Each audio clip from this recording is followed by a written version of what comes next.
Ayan po mga kabida, meron pong isang LGU, Local Government Unit mula Mindanao. Naglakas po ng loob, para po maglabas ng isang resolusyon calling the attention of the President of the Republic of the Philippines para ho gumawa ng hakbang, okay? Take necessary measures. Take note dun ho sa term, ha?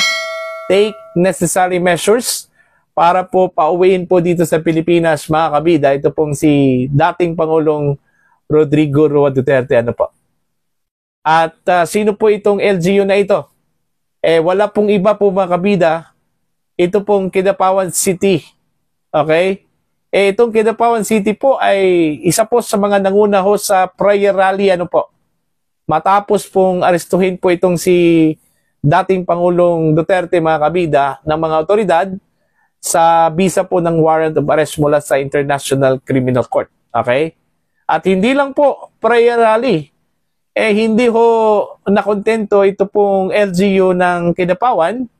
Mismo yung kanilang sangguniang panglungsod naglabas po ng isang resolusyon, calling the President to take necessary actions para lang po mapauwi po dito sa Pilipinas ito pong si dating Pangulong Duterte.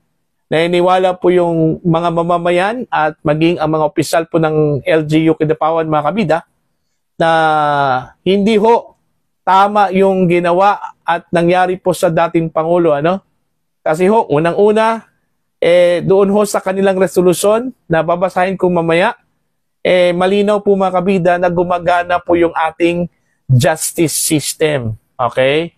Yung mga batas po natin at yung saligang batas gumagana po dito sa Pilipinas.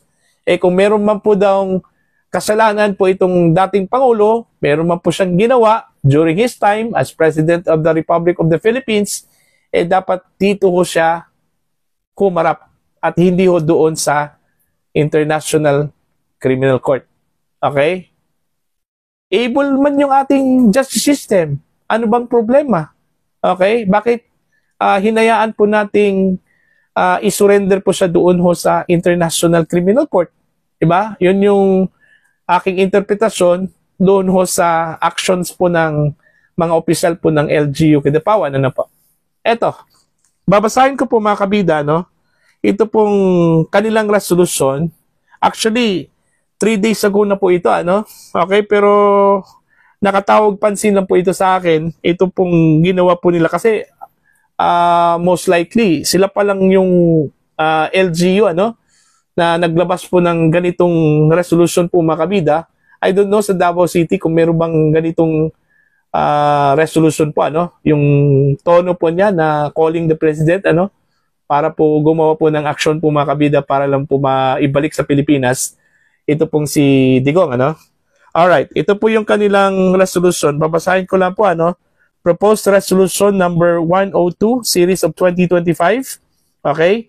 A resolution requesting the President of the Republic of the Philippines to take necessary measures to bring home former President Rodrigo Roa Duterte from the International Criminal Court or ICC. Ayan. So yun yung title, Babasahin ko lang po yung content po, mga kabida, yung laman. Whereas the Republic of the Philippines is a sovereign nation with a fully functioning justice system that upholds due process and the rule of law. Whereas former President Rodrigo Roa Duterte, a Mindanaoan leader who served as the country's chief executive from 2016 to 2022, played a significant role in national development, peace and order, and social welfare programs, particularly benefiting Mindanao and the entire nation. Whereas, despite the Philippines' official withdrawal from the International Criminal Court in 2019, the ICC has continued its investigation into alleged crimes committed during the former president's administration. Whereas, the continued involvement of the ICC in Philippine affairs challenges the country's sovereignty and undermines its legal institutions, which are fully capable of addressing internal matters within the bounds of the Philippine Constitution and its existing laws. Whereas, it is in the best interest of the Filipino people that former President Duterte be given the opportunity to respond to any allegations under the Philippine legal system, ensuring respect for national sovereignty and judicial independence.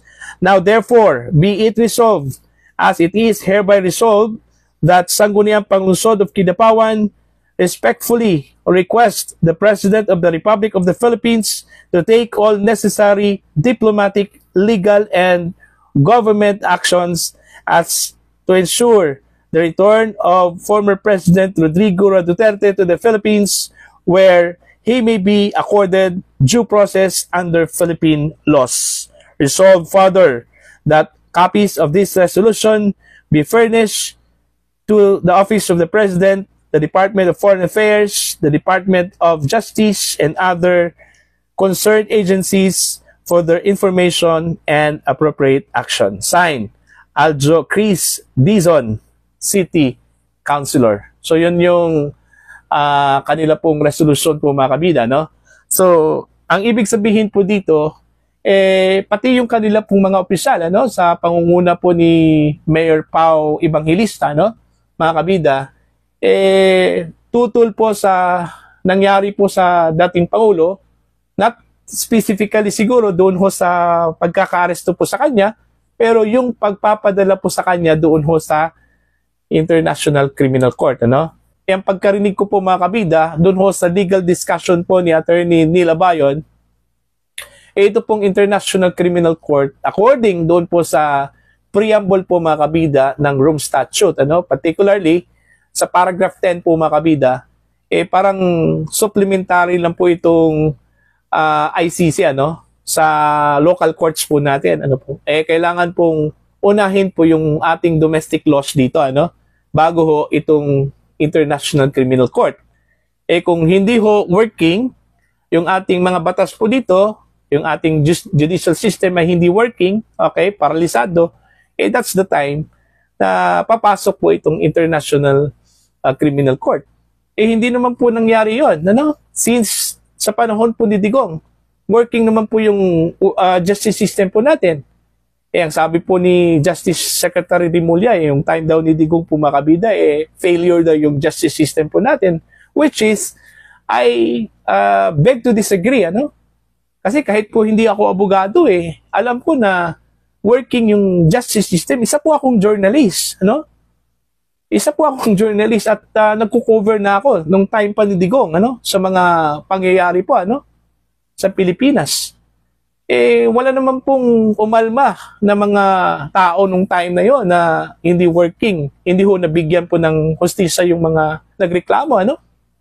Okay? Siguro dito ho sa war on drugs. Kasi ho, kung ang target mo mga kabida, sasampahan mo ng kaso yung Pangulo, ay hindi talaga mangyayari yon. Kasi unang-una, yung sitting president is hindi ho pwedeng kakasuhan yan. Meron po yung presidential immunity, ano? Okay? So kahit na po anong gawin ng Pangulo, kung sitting president yan, kung siya po yung presidente po ng Pilipinas, hindi ho pwedeng kakasuhan yan. Immune yun from suit. Okay? Maliban lang po siguro kung umalis na po ito, ano? Okay? Sa kanyang tungkulin, nag-resign, o di kaya tapos na po yung kanyang term, o gaya po ng nangyari po sa kanya noong 2022, half of 2022, diba, hindi na po siya presidente. Bakit hindi ho, wala hong nagsampa po ng kaso sa kanya? Bakit ho wala pong investigasyon po laban sa kanya? Nagsimula lang ata yung investigasyon mga kabida. Sa pagkakaalam ko po is nung 2024 lang po, ano? Yung Quad Committee, ano?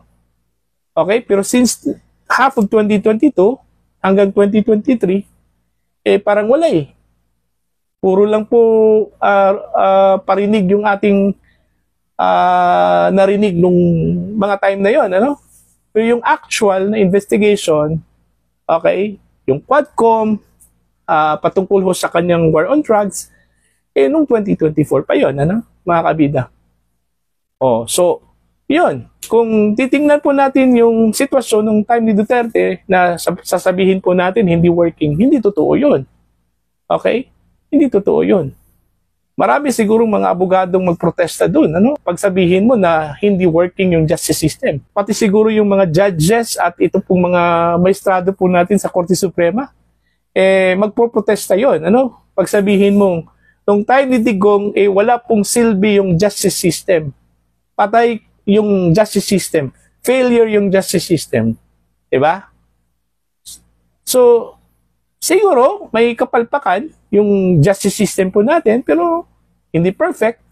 Pero at least, gumagana. Diba? Gumagana. At hindi ho pwedeng pumasok na lang po itong ICC para po sa makialam na lang po, no? Sa affairs po natin dito sa Pilipinas. So, yun yung naintindihan ko po sa resolution po mga kabida ng Kidapawan City LGU. Ano? Okay? Pag-usapan sana natin ito pong bagong coalition po ngayon na nabuo, ano? Kung saan po kabilang po yung mayor po ng Kidapawan City.